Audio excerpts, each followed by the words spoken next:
உங்கள் மாயம் சிந்திக்குமா இன்றைய பதிவு மிக முக்கியமானது மருத்துவ பகுதி கூட. இன்னைக்கு ரொம்ப முக்கியமான விஷயம். ரத்தம் யாருக்குமே ரொம்ப ரொம்ப கம்மியா இருக்கிறது காரணம் எல்லாம் 8, 7, 9. அதாவது இந்த பிரெக்னன்சி டைம்ல பாத்தீங்கன்னா ரொம்ப கம்மியா இருக்கு எல்லாத்துக்குமே. சோ இன்னைக்கு நம்ம செய்யக்கூடிய ஒரு முக்கியமான ஒரு டிப்ஸ் என்னன்னு கேட்டீங்கன்னா, சொல்லக்கூடிய ஒரு டிப்ஸ் என்னன்னு கேட்டீங்கன்னாக்கா, செம்பருத்தி பூ டீ. இந்த செம்பருத்தி பூ மட்டும் அசால்ட்டா நினைச்சிடாதீங்க. ரத்த விருத்திக்கு அவ்வளவு பெரிய விஷயம். நரம்பு ரத்த நாளங்கள்ல இருக்கக்கூடிய அடைப்புகளை நீக்கக்கூடிய ஒரு சக்தி ரத்தத்தில், அது ஆர்பிசி கவுண்ட் சொல்லுவாங்கல்ல பாத்தீங்கன்னா, அது அவ்வளவு அழகா ஏறும். அது இல்லாமல் ஸ்கின்னு, ஹேரு, ஆன்டி ஏஜிங் ஒரு ப்ராப்பர்ட்டியாகவும் பயன்படுது. இது எல்லாருமே குடிக்கலாம். ரத்தம் ரொம்ப ரொம்ப கம்மியா இருக்கு. ரத்தம் இல்லாதவங்க தயவுசெய்து மிஸ் பண்ணிடாதீங்க.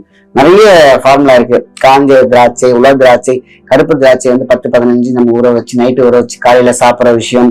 அதுல சுண்டக்காய் இருக்கு. சுண்டக்காய் நல்லா பச்சை சுண்டக்காய் நல்ல தண்ணியில கரைசி அப்படியே குடிச்சாலும் நல்ல ஆர்பிசி கவுண்ட் இம்ப்ரூவ் ஆகும். ஆனா அதெல்லாம் தாண்டி அப்படி டக்குன்னு இம்ப்ரூவ் பண்ணக்கூடிய ஒரு சக்தி என்னன்னு கேட்டீங்கன்னாக்கா, இந்த செம்பருத்தி பூட்டி நாட்டு மருந்து கடையில காஞ்ச பூவாவும் கிடைக்குது, ஃப்ரெஷ்ஷாவும் கிடைக்குது. இதை நம்ம நல்ல ஒரே விஷயம் எப்படி எடுக்கணும் அப்படின்னு கேட்டீங்கன்னா, எடுத்தோடனே போட்டு கொதிக்க வச்சு அப்படியே குடிக்க கூடாது. அது கொதிக்க வச்சா இந்த எக்ஸ்ட்ராக்ட் ஃபுல்லா கலர் நல்லா வந்துடும். ஆனா எவாபரேட் ஆயிடும் சத்தெல்லாம். அதனால நல்லா கொதிக்கிற தண்ணியில காஞ்ச பூவா இருந்தாலும் சரி, உள்ள நல்லா கொதிக்கிற தண்ணியில போட்டு மூடி வச்சுட்டீங்கன்னா அதோட எக்ஸ்ட்ராக்ட் ஃபுல்லா அப்படியே இறங்கி இருக்கும். ஃபில்டர் பண்ணி அந்த தண்ணியை குடிச்சாலே போதுமான விஷயம் தான். ஸோ அதே மாதிரி நல்ல கொதிக்கிற தண்ணியில பச்சை பூ இருக்கு பாத்தீங்கன்னா, 4-5 பூ போட்டுட்டு நல்லா மூடி வச்சிட்டீங்கன்னாக்கா மகந்தத்தை மட்டும் எடுத்துருங்க. எடுத்துட்டு நம்ம என்ன பண்றோம், உள்ள தெளிவா உள்ள போட்டு லாக் பண்ணிட்டீங்கன்னா அவ்வளோ டார்க்கா ஒரு பீட்ரூட் கலர்ல நிற்கும். ஸோ அப்படியே அது டெய்லி காலையில எம்டி ஸ்டொமக்ல குடிச்சிட்டு வந்தான்னு கேட்டீங்கன்னா அவ்வளோ நல்லது. அவ்வளோ ரத்த விருத்தி இருக்கும், ஆர்பிசி கவுண்ட் நல்லா இருக்கும், ஃபேஸ் நல்லா இருக்கும், அதே மாதிரி ரத்த நாளங்கள் நல்லா இருக்கும். அற்புதமான ஒரு பேராற்றல் கிடைக்கும். ரத்த விருத்தி இல்லாதவங்க அப்படின்னு பாத்தீங்கன்னாக்கா நிறைய பேர் இருக்காங்க. இன்னைக்கு பாத்தீங்கன்னா கிட்னி பேஷண்ட், அதாவது நிறைய மெடிசன் எடுத்துட்டு இருப்பாங்க. அவங்களுக்குலாம் பாத்தீங்கன்னா இந்த செம்பருத்தி பூட்டி ரொம்ப ரொம்ப ரொம்ப சூப்பரான விஷயம். ஆக ரத்தம் எங்கெங்கெல்லாம் குறைய ஆரம்பிச்சிருக்குன்னு கேட்டீங்கன்னாக்கா, இன்னைக்கு பசங்களுக்கு, சின்ன பசங்களுக்கு கூட ரொம்ப ரொம்ப கம்மியா இருக்கு. காரணம் இம்யூனிட்டி லெவல் இல்ல, மெட்டபாலிசம் இல்ல, அவங்களோட ஒர்க் அவுட் இல்லை. இதுதான் காரணம். ஆக மொத்தத்துல அபவ் 15 இயர்ஸ்க்கு மேல யார் வேணாலும் இதை எடுக்கலாம். ஏன்னா 15 இயர்ஸ்க்கு மேல சாப்பிடக்கூடாது அப்படிலாம் கிடையாது. அவங்களுக்குலாம் யாருக்குமே நல்லா தான் இருக்கும். 15 இயர்ஸ்க்கு மேலதான் அவங்களுக்கு பாத்தீங்கன்னா இது குறைய ஆரம்பிக்குது. அதுக்கப்புறம் தான் அவங்களுக்கு பருவ காலம் வருது. அதுக்கப்புறம் தான் அவங்களுக்கு பாத்தீங்கன்னா நிறைய கவன சிதறல் ஏற்படுது, நிறைய மொபைல்ஸ் யூஸ் பண்ண ஆரம்பிக்கிறாங்க. அதுக்கப்புறம் அவங்களுக்கு டோட்டலாவே ஒரு அடிக்ட் மாதிரி லாஸ்ட்ல உட்கார ஒரே ஒரு விஷயம், ஒரே இடத்துல உட்காந்து எல்லாத்தையும் பாக்குறது. இதுதான் ஒரு பிரச்சனை. ஸோ இதை நம்ம கண்ட்ரோல் பண்றதுக்கும், மைண்டை பேலன்ஸ் பண்றதுக்கும், ஸ்ட்ரெஸ்ஸை தூக்கி போடுறதுக்கும், நம்மளுடைய ஒரே ஒரு சிந்தனைக்கு, மூளைக்கு பலம், மெமரி பாயிண்ட்ஸ், இதெல்லாம் சூப்பரா இம்ப்ரூவ் பண்றது பத்தி செம்பருத்தி பூக்கு குணம். ஸோ ஹார்ட், இந்த ஹார்ட்டுங்கிற எப்பேற்பட்ட அடைப்பையும், அதே மாதிரி ஹார்ட்டோடைய வாழ்வு, அதே மாதிரி சுவர்கள், ஹார்ட்டா வைக்கக்கூடிய விஷயங்கள், லங்ஸ் சம்பந்தப்பட்ட விஷயங்கள் எல்லாத்துக்குமே உடல் ரீதியா ரத்த இயக்கம் தான் பெரிய பெரிய விஷயமா இருக்கு. ஸோ ஆர்பிசி கவுண்ட் இம்ப்ரூவ் பண்ணணும்னு நினைக்கிறவங்க செம்பருத்தி டீ மிஸ் பண்ணக்கூடாது. நிறைய விஷயம் நான் சொன்ன மாதிரி சுண்டக்காய், பெரிச்சம்பழம் சாப்பிடுறது, நல்ல ஒரு 10 பெரிச்சம்பழம் சாப்பிடணும்.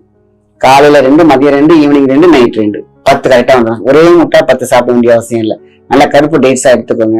இது மாதிரி சைட் சப்போர்ட்டோட நம்ம அந்த செம்பருத்தி பூ டீயையும் எடுத்துக்கொண்டால் வாழ்க்கை வளமாக இருக்கும், நலமாக இருக்கும். காரணம் ரத்த ஓட்டம் சுண்டி விட்டா அப்படியே இருக்கும்.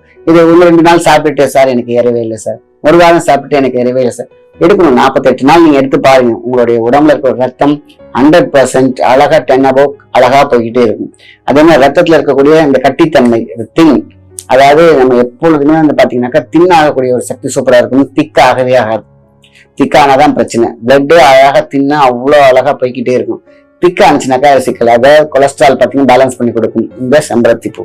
எல்டிஎல் கொலஸ்ட்ரால் எல்லாம் பாத்தீங்கன்னா நிறைய பேருக்கு இருக்கு. ஏன்னா கண்ட உணவு, அதே மாதிரி ஜங்க் ஃபுட்டு, கூல்ட்ரிங்க்ஸ், இந்த மாதிரி இவ்வளவும் போகும்போது கொலஸ்ட்ரால் நிறையவே ஏறுது. ஸோ ஒல்லியா இருக்காங்க, அவங்களுக்கு பாத்தீங்கன்னாக்கா கொலஸ்ட்ரால் இருக்கு. எப்படி சார் இவ்வளவு ஒல்லியா இருக்கீங்க, கொலஸ்ட்ரால் எல்டிஎல் இவ்வளவு வச்சிருக்கீங்க அப்படின்னு கேட்டோம்னா தான் தெரியுது. சார் நான் சாப்பிட்ற சாப்பாடு இந்த மாதிரி சரியா சாப்பிட்றதில்ல, கேன்டீன்லேயே சாப்பிட்றேன், அவசரத்துக்கு ஜங்க் ஃபுட் சாப்பிட்டுருப்பேன், நான் பீஸா பர்கர் இப்படியே எடுத்துட்டு போயிட்டே இருப்பேன். அப்ப நல்லா இருந்துச்சு, இப்பதான் தெரியுது ஹார்ட் பிளாக் இருக்குன்றாங்க, fatty liver first grade second grade சொல்லும் போதுதான் இந்த பிரச்சனை எங்கேருந்து வருதுன்னு பார்த்தோம்னாக்கா, நம்ம சாப்பிட்ற உணவு முறை, நேரம் தவறி சாப்பிட்றது, இதெல்லாம் தான் பிரச்சனையா இருக்கு. சரி, காலையில எழுந்திரிச்சோடனே இன்னைக்கு நாட்டு மருந்து கடையில காஞ்ச பூவும் கிடைக்குது, ஃப்ரெஷ் பூவும் எல்லாத்தையும் வச்சிருக்கீங்க. சும்மா 4 எடுத்து போட்டு நல்லா கொதிக்க வைங்க. ஒருவேளை காஞ்ச பூவாக இருந்தால் மட்டும் நல்லா கொதிக்க வைங்க, ஆனா மூடி வச்சிருங்க. ஃப்ரெஷ் பூவா இருந்துச்சுன்னா நல்லா கொதிக்கிற தண்ணியில நீங்க 4-5 பூ போட்டீங்கன்னா நல்லாவே பாத்தீங்கன்னா கலர்ஸ் வந்துடும். ஆற வச்சு நாட்டு சக்கரை, உங்களுக்கு சுகர் பேஷண்ட் எல்லாமே இருந்திருந்தாங்கன்னா நாட்டு சக்கரை லைட்டா மிக்ஸ் பண்ணி சாப்பிட்டு பாருங்க, அவ்வளவு சூப்பரா இருக்கும். சுகர் பேஷண்ட் இருக்கிறவங்க என்ன பண்றீங்க, சும்மா வெறும் சாவே குடிக்கலாம். குடிச்ச ஒரு 10-15 நாள்லயே பாத்தீங்கன்னா உங்க நடை உடை பாவனைகள் எல்லாம் கொஞ்சம் ஸ்பீடு இருக்கும். ஏன்னா ரத்தம் நல்லா இருக்கும், ரத்தம் ஊற ஆரம்பிச்சிருக்கும். ஸோ இந்த பெஸ்ட் அப்படிங்கிறது செம்பருத்தி பூ டீ. ஸோ இதை வந்து மிஸ் பண்ணாதீங்க. இதை வந்து 15 இயர்ஸ்ல இருந்து வயசானவங்க வரைக்கும் தாராளமா எடுக்கலாம், எந்த சைடு எஃபெக்டும் கிடையாது. யாருக்கெல்லாம் ரத்தம் குறைவு இருக்கிறதோ தாராளமாக இதை எடுக்கலாம், எந்த விதமான சைடு எஃபெக்டும் கிடையாது. ஸோ அதனால மிஸ் பண்ணாம இந்த டீ மிஸ் பண்ணாதீங்க. நான் இதை வந்து ரொம்ப இம்பார்ட்டன்ஸா சொல்றேன்னா, இன்னைக்கு பிளட் வந்து தேவைங்கிறது வந்து அதிகரிச்சு இருக்கு. நம்ம நேச்சுரலாவே உடம்புல வந்து உற்பத்தி ஆகிறத விட்டுட்டு நம்ம பிளட் ஏத்திக்கிறோம், பிளட் இன்ஜெக்ஷன் போடுறோம், வெளியில பார்த்தா கவுண்ட் கம்மியா இருக்கு, ஆபரேஷனுக்கு வெயிட் பண்ணிட்டு இருக்க வேண்டிய சூழ்நிலையா இருக்கு. இந்த மாதிரியான சூழ்நிலைகள் எல்லாம் இருக்கக்கூடாது. நம்ம உடம்பே சூப்பரா இந்த பிளட்டை வந்து அழகா இம்ப்ரூவ் பண்ணி கொடுக்கும், உற்பத்தி பண்ணி கொடுக்கும், நல்ல குவாலிட்டியா இருக்கும். இந்த குவாலிட்டியை கொடுக்கறது தான் செம்பருத்தி பூ. அந்த டீயா போட்டு குடிக்கும்போது எப்படி இருக்கும், நாட்டு சக்கரெல்லாம் சேர்த்து சாப்பிட்டு பாத்தீங்கன்னா அவ்வளவு சூப்பரா இருக்கும். ஸோ ஹார்ட்ல ரொம்ப பிளாக் ஆயிருக்கு, எனக்கு வந்து ஹார்ட் இயக்கம் கம்மியா இருக்குன்னா செம்பருத்தி பூவோட அந்த செம்பருத்தி பூ பவுடராகவும் கூட கிடைக்குது. அந்த பவுடர் ஒரு ஸ்பூன், அதோட வெண்தாமரையும் சேர்த்துக்கணும். வெண்தாமரை பொடியும் சேர்த்து ஒரு கசாயமா குடிச்சிட்டு வந்தீங்கன்னா, ஒரு டீயா குடிச்சிட்டு வந்தீங்கன்னா ஹார்ட் பிளாக் வந்து இருக்கவே இருக்காது, ஹார்ட் நல்லா இருக்கும். பொதுவாகவே செம்பருத்தி பூ ஹார்ட்டை சூப்பரா வச்சிருக்கும். இன்னும் சூப்பர் டூப்பரா வச்சுக்கிட்டீங்கன்னா வெண்தாமரையும் சேர்த்துக்கிட்டீங்க அப்படின்னு கேட்டீங்கன்னா ரொம்ப சூப்பரா இருக்கும். ஸோ ரெண்டையும் சேர்க்கும் பொழுது உங்களுக்கு பிபி எகிராது, உங்க சுகரும் பேலன்ஸ்ல வரும். ஆக மொத்தத்துல பிளட் கவுண்ட் நல்லா இருக்கும், நல்ல ஒரு அமைதியான ஒரு சூழ்நிலை உருவாகும் உங்களுடைய ஹெல்த்துக்கு. நல்ல விஷயத்தை மட்டும் ஷேர் பண்ணி நன்றி, வணக்கம்.